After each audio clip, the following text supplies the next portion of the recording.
Nous allons corriger maintenant le dernier de la série, euh, GM 107, piscine olympique, que vous retrouvez à la page 202 de votre livre. Euh, il sera beaucoup plus facile que celui qu'on avait fait en classe, étant donné qu'on parle d'une piscine qui a la forme d'un parallélépipède rectangle et non pas, comme on l'avait vu la dernière fois, c'était une piscine qui était en forme de trapèze, enfin prisme droit à base de trapèze, donc ce sera beaucoup plus facile. Donc on a une piscine olympique qui mesure 50 mètres de long, c'est-à-dire voilà, sur 25 mètres de large et une profondeur de 2,5 mètres. On recouvre le fond et les parois, c'est-à-dire le fond ici, et les parois, ben, c'est ici, ce serait de ce côté-là, de ce côté-là et de ce côté-là. Hein. On recouvre le fond et les parois de carrelage. Le carrelage de faïence, hein, le faïence c'est un matériau, utilisé par le carreleur sont des carrés de 10 cm de côté. Donc on vous demande combien de carreaux le carreleur devra-t-il utiliser, quelle est la capacité totale de la piscine, ça veut dire combien de litres peut-on mettre à l'intérieur de cette piscine. Attention, comme d'habitude, le piège, hein, c'est qu'ici on a 10 cm et là on a 10 mètres. Donc on transformera tout finalement en mètres. Ce sera beaucoup plus facile, donc 10 cm, ce qui nous fait 0,10 mètres. Donc, je commence par faire l'aire du fond de la piscine, donc en mètres carrés. Donc 50 mètres fois 25 mètres égale 1250 mètres carrés. Bien sûr que vous aurez compris, vu qu'on doit recouvrir le fond et les parois latérales, ça nous fait appel aux unités de surface, hein, non pas de volume. Le volume, ce sera pour la question B. Hein. Donc on fait l'aire du fond, je le répète, qui fait 50 mètres fois 25 mètres, ce qui donne 1250 mètres carrés.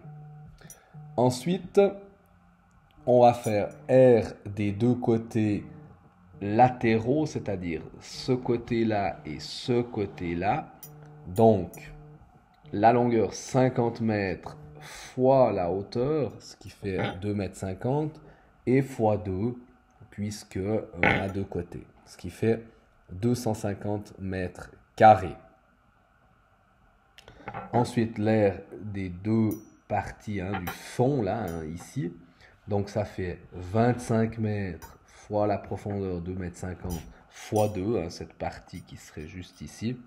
Donc, ce qui donne 125 mètres carrés. Et ensuite, on additionne le tout, c'est-à-dire le fond, les deux côtés latéraux et les deux parties ici. Donc, ce qui fait 1250 mètres carrés pour le fond, plus 250 mètres carrés pour les parties latérales et plus 125 mètres carrés pour les parties qui sont ici, ce qui nous fait un total de 1625 mètres carrés.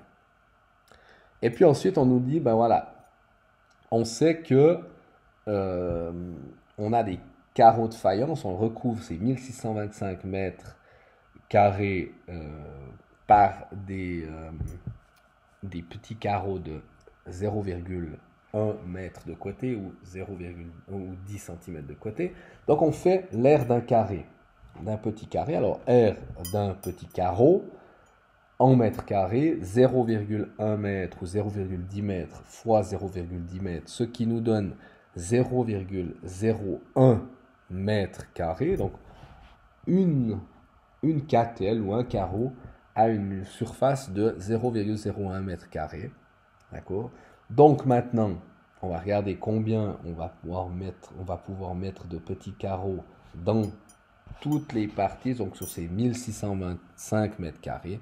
Donc nombre de carreaux égal le total qu'on a trouvé, 1625 mètres carrés, divisé par la surface d'un carré ou d'un carreau, c'est 0,01 mètre carré, ce qui nous fait 162 500 carreaux.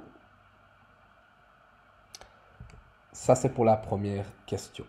Pour la seconde, quelle est la capacité de la piscine?